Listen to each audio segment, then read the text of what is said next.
할렐루야! 오늘도 예배의 자리에 나와오신 여러분들을 진심으로 환영하고 축복합니다. 사도신경 들이심으로써 우리 신앙 고백을 하나님께 올려드리도록 하겠습니다. 전능하사 천지를 만드신 하나님 아버지를 내가 믿사오며 그 외아들 우리 주 예수 그리스도를 믿사오니 이는 성령으로 잉태하사 동정녀 마리아에게 나시고 본디오 빌라도에게 고난을 받으사 십자가에 못 박혀 죽으시고 장사한 지 사흘 만에 죽은 자 가운데서 다시 살아나시며 하늘에 오르사 전능하신 하나님 우편에 앉아 계시다가 저리로서 산 자와 죽은 자를 심판하러 오시리라. 성령을 믿사오며 거룩한 공회와 성도가 서로 교통하는 것과 죄를 사하여 주시는 것과 몸이 다시 사는 것과 영원히 사는 것을 믿사옵나이다. 아멘.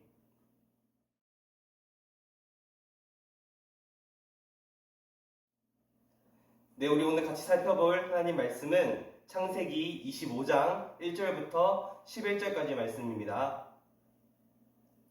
창세기 25장 1절부터 11절까지 말씀입니다. 성경책 있으신 분들 같이 찾아서 읽었으면 좋겠고, 계속해서 이야기하지만 말씀 드릴 때에 필기하면서 적으면서 하나님 말씀 듣도록 하겠습니다. 창세기 25장 1절부터 11절까지 말씀 제가 읽도록 하겠습니다. 아브라함이 후처를 맞이하였으니 그의 이름은 구두라라. 그가 시므랑과 욕산과 무단과 미디안과 이스박과 수아를 낳고 욕산은 스바와 드단을 낳았으며 드단의 자손은 아수르 족속과 루드시 족속과 르움리 족속이며 미디안의 아들은 에바와 에벨과 한옥과 아비다와 엘다아니니 다 그두라의 자손이었더라. 아브라함이 이삭에게 자기의 모든 소유를 주었고 자기 서자들에게도 재산을 주어 자기 생전에 그들로 하여금 자기 아들 이삭을 떠나 동방 곧 동쪽 땅으로 가게 하였더라. 아브라함의 향년이 175세라. 그의 나이가 높고 늙어서 기운이 다하여 죽어 자기 열조에게로 돌아가매 그의 아들들인 이삭과 이스마엘이 그를 마므레 앞 헷 족속 소알의 아들 에브론의 밭에 있는 막벨라 굴에 정사하였으니 이것은 아브라함이 헷 족속에게서 산 밭이라. 아브라함과 그의 아내 사라가 거기 장사되니라. 아브라함이 죽은 후에 하나님이 그의 아들 이삭에게 복을 주셨고 이삭은 브엘라 헤로이 근처에 거주하였더라. 아멘. 네, 오늘은 믿음의 조상의 최후라는 제목을 가지고 여러분과 하나님의 말씀을 나누어 보려고 합니다. 여러분, 드디어 길고 길었던 아브라함의 믿음의 여정을 마무리가 지을 때가 되었습니다. 우리가 아브라함의 이야기를 제일 처음 나눌 때에 여기 중고등부실에서 같이 모여서 같이 예배 드리는 때였는데 벌써 시간이 흘러서 8월이 되어서야 이 아브라함의 이야기를 마무리하게 되었습니다. 솔직히 아브라함의 이야기를 마무리할 때쯤 되면 여러분들과 다시 이렇게 모여서 이 중고등부실에서 같이 예배하고 그럴 때쯤에 아브라함의 이야기를 마무리하지 않을까 생각했었는데 현실이 그러지 못해서 참 많이 안타까운 것 같습니다. 그렇지만 유튜브를 통해서라도 이렇게 여러분들과 하나님의 말씀을 나누고 또 비록 만나서 아브라함의 마무리를 우리가 듣지는 못하더라도 이렇게 온라인상으로 같이 예배 드리면서 아브라함의 결말을 함께 나눌 수 있다는 것이 정말 감사한 것 같습니다. 그렇다면 오늘 본문에 들어가기 앞서서 여러분 스스로 아브라함의 이야기를 한번 정리해 볼 시간을 가졌으면 좋겠습니다. 지금까지 저와 함께 아브라함의 이야기를 들으면서 설교를 정리해 보신 분들도 있을 것이고 그렇지 않은 분들도 있겠지만 한번 이 아브라함이 과연 어떤 사람이었는지를 한번 생각해 보았으면 좋겠습니다. 우리가 흔히 믿음의 조상이라는 타이틀을 가진 이 아브라함을 바라보면 어떤 대단한 위치에 있는 사람이나 또 위대한 사람이라고만 생각하기 쉬운데 저도 개인적으로 이 아브라함을 공부하면서 말씀을 나누면서 아브라함과 우리와 똑같은 사람이었구나 라는 사실을 깊이 경험했습니다. 실수를 하고 넘어지면서도 결국에는 하나님의 편에 서는 모습, 계속해서 성장하면서 주변 사람들로부터 하나님이 보내신 지도자, 하나님의 사람이라는 평가를 받은 이 아브라함의 마지막은 어떠한 모습이었는지 우리 한번 살펴보고 아브라함에 대해서 정리해보는 시간을 가졌으면 좋겠습니다. 오늘 25장의 첫 부분은 아브라함이 후처를 맞이하는 장면으로 시작하고 있습니다. 아브라함은 창세기 23장에서 우리가 살펴보았듯이 아내인 사라를 먼저 하늘나라로 보내고, 우리가 살펴보진 않았지만 창세기 24장에서는 아브라함의 아들 이삭이 결혼하는 이야기가 있었습니다. 그 이후에 또 시간이 흘러서 아브라함에게는 새로운 아내가 생겼다는 것을 성경이 우리에게 알려주고 있는 것입니다. 그녀의 이름은 그두라입니다. 우리나라 성경에서는 후처라고 번역되고 있는 이 단어는 히브리어로 이샤라는 단어인데, 이것은 여자, 아내를 의미하는 단어이지만 사실상 그두라에 대해서는 아내, 후처보다는 첩이었다고 보는 것이 더 적절한 것 같습니다. 아무튼 하갈이 아브라함을 떠나고 사라가 먼저 죽은 이후에 아브라함은 재혼을 하게 되었습니다. 그리고 그 사이에는 무려 6명의 아들을 두었습니다. 그 자녀들과 자손들이 모두 2절에서 4절까지 쭉 나열되어 있습니다. 근데 여기서 우리가 조금은 의아하게 생각하게 되는 단어가 4절에 등장합니다. 그것이 무엇인지 한번 우리 4절 말씀을 같이 살펴보도록 하겠습니다. 4절 말씀입니다. 시작. 미디안의 아들은 에바와 에벨과 한옥과 아비다와 엘다아이니 다 그드라의 자손이었더라. 아멘. 여러분 혹시 눈치채셨나요? 2절에서 4절 말씀 전체에 아브라함과 그드라의 자손들이 쭉 등장하고 있습니다. 즉 족보가 기록되어 있는 것입니다. 그런데 4절은 이 족보를 마무리하면서 아브라함의 자손이라고 말하고 있지 않고 그드라의 자손이라고 표시하고 있습니다. 이렇게 말한 이유는 아주 명료합니다. 아브라함의 자손은 오직 하나님이 약속하신 아들이자 사라의 아들이었던 이삭의 후손들을 가리키는 것이기 때문입니다. 그렇기 때문에 아브라함과 그드라 사이에서 태어난 자녀들은 아브라함의 자손이 아니라 그드라의 자손이라고 성경은 확실하게 구분짓고 있는 것입니다. 이것은 창세기 22장에서 하나님이 아브라함을 시험하실 때 이삭에 대해서 사랑하는 독자 하나뿐인 아들이라고 표현하는 것과 같은 맥락입니다. 그 예시가 오늘 본문 5절에서 6절 말씀에도 잘 나타나 있습니다. 우리 한번 같이 읽어보도록 하겠습니다. 5절에서 6절 말씀입니다. 시작. 아브라함이 이삭에게 자기의 모든 소유를 주었고 자기 서자들에게도 재산을 주어 자기 생전에 그들로 하여금 자기 아들 이삭을 떠나 동방 곧 동쪽 땅으로 가게 하였더라. 아멘.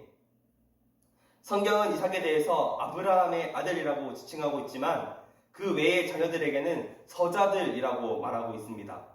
그리고 아브라함은 자기 아들인 이삭에게 자기의 모든 소유를 주었지만 그 외의 아들들인 서자들에게도 조금의 재산을 나누어준 다음에 자기 아들 이삭을 떠나 동쪽 지역에서 살게 하였습니다. 이 장면은 아브라함이 아들이었던 이스마엘을 떠나보내는 것과 같은 맥락에서 우리가 이해할 수 있습니다. 아브라함은 자기 자녀들 모두에게 재산을 나누어 주었지만 결국 하나님의 약속을 이어받고 아브라함의 자손이라고 불릴 장자의 역할을 하는 것은 이스마엘도 아니고 그드라의 아들들도 아니라 바로 사라의 아들, 하나님이 약속하신 아들인 이삭이라는 것을 기억하고 자신의 기업을 이을 자는 이삭이라는 사실을 강조하고 있는 것입니다. 오늘 본문 7절 이후에는 아브라함의 죽음에 대한 묘사가 등장합니다. 7절에는 아브라함이 175세에 죽었다고 기록하고 있고 9절 말씀에는 이삭과 이스마엘이 함께 아브라함의 장례를 지내고 사라가 묻혀있던 막벨라굴에다가 아브라함을 안장하는 장면이 등장합니다.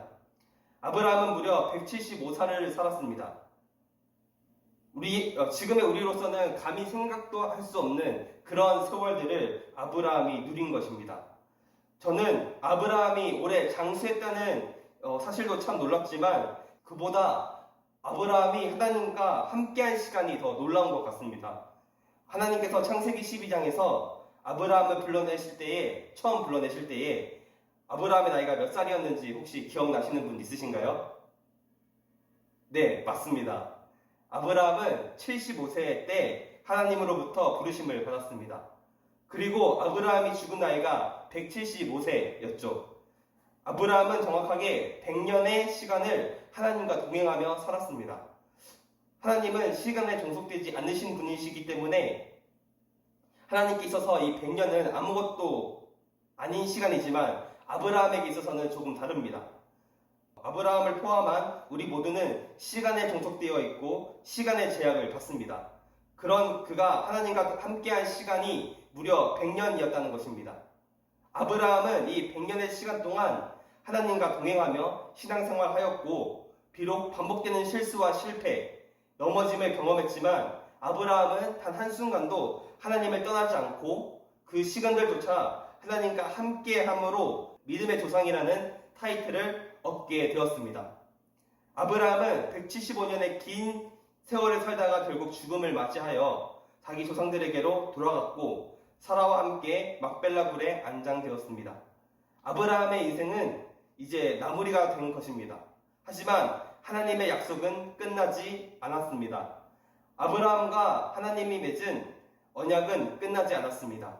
이제 아브라함을 대신해서 그 하나님의 약속을 이어받고 하나님의 복을 누리게 된 한 사람의 이야기가 시작됩니다. 우리 11절 말씀을 같이 읽어보도록 하겠습니다. 시작. 아브라함이 죽은 후에 하나님이 그의 아들 이삭에게 복을 주셨고 이삭은 브엘라 헤로이 근처에 거주하였더라. 아멘. 아브라함의 죽음 이후의 이야기는 그의 아들 이삭의 이야기가 펼쳐집니다. 아브라함이라는 사람은 비록 그 수명을 다해 최후를 맞이하지만 그를 향한 하나님의 약속은 끝나지 않고 계속되고 있는 것입니다. 오히려 그 약속은 아브라함 때보다 더 구체화되고 현실화됩니다. 이삭은 육신적으로 아브라함의 모든 재산을 이어받았습니다. 그뿐만 아니라 아브라함과 맺으신 하나님의 언약을 이어받았고 하나님의 복을 이어받습니다. 이것은 본격적으로 하나님의 약속이 실현되는 것을 나타내는 것입니다. 저는 개인적으로 이 아브라함의 이야기는 믿음의 1세대들, 즉 내가 집안에서 가장 먼저 예수님을 믿은 사람들의 이야기라면 이후에 등장하는 이삭과 야곱과 그 이후의 모든 이야기들은 모태신앙을 비롯한 믿음의 다음 세대들의 이야기라고 비유하고 싶습니다. 아브라함의 믿음과 신앙 그리고 하나님의 약속이 아들 이삭에게로 이어지고 세대를 거듭하면서도 계속해서 지속되고 있는 것 같이 우리의 신앙, 우리의 믿음도 우리에게서 멈추지 않고 계속해서 지속될 것이고 이것은 여러분들이 어른이 되어서 결혼을 하고 자식을 낳는 것으로도 신앙의 전승이 지속될 수 있겠지만 여러분의 주변에서 학교 친구들, 믿음이 없는 가족들에게 예수를 전함으로써 충분히 그 신앙의 전승은 계속될 것입니다. 오늘 본문의 마무리는 이삭이 아브라함을 잇는 다음 세대의 이야기가 시작되는 것으로 마무리가 됩니다. 그렇다면 창세기 12장에서부터 오늘 창세기 25장에 이르기까지 아브라함의 생애를 통해서 우리가 확인할 수 있는 것이 무엇인지 한번 같이 살펴보도록 하겠습니다. 먼저는 아브라함은 우리와 똑같이 실수를 했던 사람이라는 사실을 기억했으면 좋겠습니다. 앞서 서론에서도 이야기했던 것처럼 우리가 아브라함을 믿음의 조상이라고 생각을 해서 처음부터 믿음이 좋았던 사람이라고 크게 착각할 때가 있습니다. 그렇기 때문에 아브라함이 실수했던 장면, 실패했던 장면을 읽다 보면 내가 생각하는 아브라함이 아닌 것 같은 느낌이 올 때가 굉장히 많았습니다. 이것은 우리가 아브라함을 너무 과대평가한 결과입니다. 아브라함은 처음부터 뛰어난 신앙을 가졌던 사람이 아니라는 사실을 여러분이 잘 기억했으면 좋겠습니다. 우리도 하나님을 사랑한다고, 예수님을 사랑한다고 고백하며 신앙생활을 하면서도 자주 하나님의 뜻대로 살아가기보다는 내가 살고자 하는 대로, 내 마음대로 살아가는 삶을 살아가고 있지는 않습니까? 그것은 하나님의 기준이 된 삶, 하나님의 중심의 삶을 살아가지 않고 나 중심의 삶, 내가 주인된 삶을 살아가는 죄인된 인간의 특징입니다. 아브라함도 동일한 실수를 범했던 적이 많이 있었습니다. 이런 면에서 아브라함은 우리와 별반 다를 바 없는 사람이었다는 것을 확인할 수가 있습니다. 그러나 아브라함의 일생은 거기서 끝나지 않습니다. 우리가 두 번째로 살펴볼 부분인데 그것은 바로 그럼에도 불구하고 아브라함은 하나님을 믿는 믿음을 포기하지 않았다는 것입니다. 아브라함은 실수하고 하나님 앞에서 죄를 짓기도 했던 사람입니다. 그리고 현실 속에서 하나님을 바라보지 못하고 아브라함 본인이 삶의 중심이 되는 삶을 살아가기도 했습니다. 그러나 이런 잘못들 속에서도 아브라함은 변함없이 하나님을 붙잡았고 하나님을 믿는 믿음을 포기하지 않았다는 사실을 우리는 아브라함의 전 일생을 통해서 확인할 수 있습니다. 그리고 동시에 하나님 역시 아브라함을 포기하지 않으시고 아브라함이 회복하고 돌이킬 수 있도록 이끌어 주셨습니다. 여러분은 이런 경험을 해보셨는지는 잘 모르겠어요.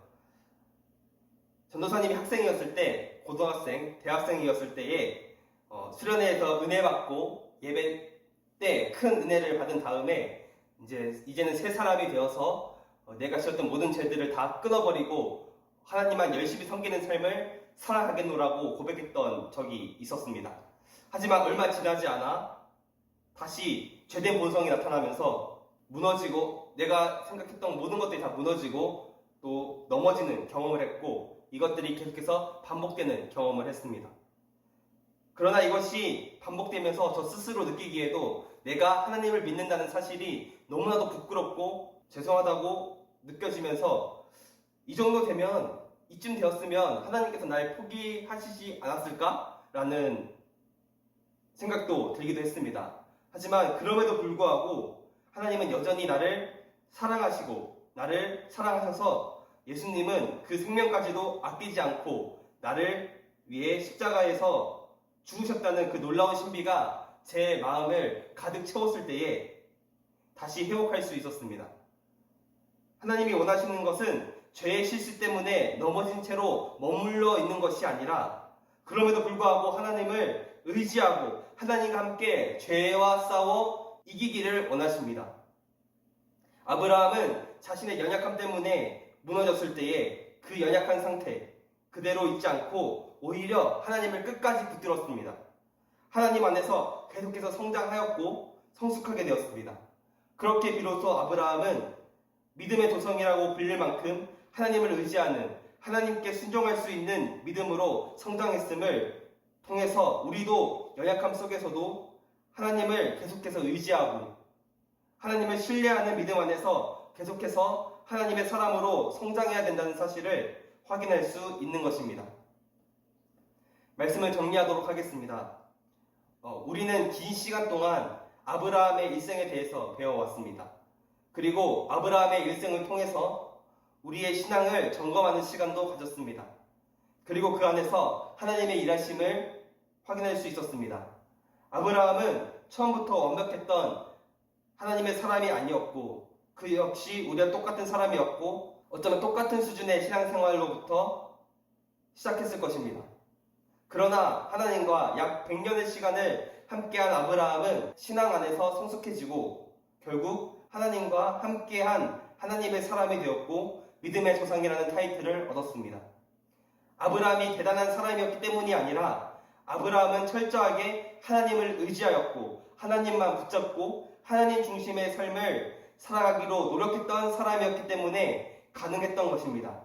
우리가 아브라함의 이야기를 통해서 아브라함이라는 성경 속 인물에 대해서 알아보는 것 자체가 목적이 아니라 아브라함의 삶과 신앙의 여정을 통해서 우리도 아브라함처럼 실수하고 넘어지지만 결국 아브라함과 같은 믿음의 사람으로 성장할 수 있다는 사실과 이런 아브라함을 성장할 수 있도록 함께 하신 하나님이 어떤 분이신지를 확인하는 시간이 되었으면 정말 좋겠습니다. 바라기로는 우리도 아브라함과 같이 우리의 신앙이 계속해서 성장해서 믿음의 사람이라 칭찬받을 수 있는 사람, 그리고 우리의 주변에 하나님을 전할 수 있는 사람으로 성장했으면 좋겠습니다. 그리고 아브라함과 함께 하신 하나님이 나의 하나님이라는 사실을 기억하면서 하나님만 붙들고 하나님을 의지하며 하나님 중심의 삶을 교회 안에서뿐만 아니라 우리의 가정에서도 우리 학교에서도 우리 삶의 모든 부분에서도 누리며 살아낼 수 있는 우리 서산중부교회 모든 중고등부치들 되기를 예수님의 이름으로 축복합니다. 아멘. 기도하고 마치도록 하겠습니다. 참 좋으신 하나님 아버지 감사합니다. 오늘도 변함없이 우리가 이 자리 가운데 나와서 하나님의 말씀을 들었습니다. 아버지, 드디어 이 아브라함의 모든 이야기가 마무리되는 시점입니다. 하나님, 우리가 정말 이 아브라함이라는 믿음의 조상처럼 연약하고 부족하지만 끝까지 하나님을 붙잡고 하나님만을 섬기며 하나님만을 의지하며 살아가게 되노라고 고백할 수 있는 우리 모두들 될 수 있도록 하나님 함께하여 주시옵소서. 뿐만 아니라 아브라함을 통해서 일하신 하나님이 오늘날 우리의 삶 가운데서도 동일하게 일하시는 하나님이심을 우리가 기억하며 경험하며 우리가 또한 누리며 살아낼 수 있는 인생들이 될 수 있도록 도와주시옵소서. 그리하여서 이 하나님이 나의 하나님입니다라고 세상 가운데 전할 수 있는, 고백할 수 있는, 믿음으로 성장할 수 있는 우리 모두들 될 수 있도록 하나님 함께하여 주시옵소서. 이 모든 말씀 우리 주님 예수 그리스도 이름으로 간절히 기도드렸습니다. 아멘. 주기도문 하심으로써 오늘 예배 마치도록 하겠습니다. 하늘에 계신 우리 아버지여, 이름이 거룩히 여김을 받으시오며 나라의 임하옵시며 뜻이 하늘에서 이루어진 것 같이 땅에서도 이루어지이다. 오늘날 우리에게 일용할 양식을 주옵시고 우리가 우리에게 죄 지은 자를 사하여 준 것 같이 우리의 죄를 사하여 주옵시고 우리를 시험에 들게 하지 마옵시고 다만 악에서 구하옵소서. 대개 나라와 권세와 영광이 아버지께 영원히 있사옵나이다. 아멘. 네, 이것으로 오늘 예배 마치도록 하겠습니다. 여러분, 계속해서 장마가 심해지고 있는 것 같습니다. 그래서 밖에 나갔을 때도 조심을 물론 해야겠죠. 조심하시고 또 코로나도 계속해서 유행하고 있어요. 그래서 우리가 안심하고 있을 수가 없습니다. 계속해서 안전관리 잘하시고 몸관리 잘하셔서 건강하게 또 생활할 수 있는 우리 모두 되었으면 좋겠습니다. 오늘까지 요한복음 필사 받도록 하겠습니다. 전도사님한테 직접 교회에 와서 만나서 이렇게 전달해 주셔도 되고 이메일로 보내주셔도 됩니다. 그래서 편하신 방법대로 하셔서 요한복음 필사 마무리하셔서 보내주시면 감사하겠습니다. 그러면 우리 또 건강한 모습으로 다음 주에 만나도록 하겠습니다. 여러분 잘 지내세요. 안녕.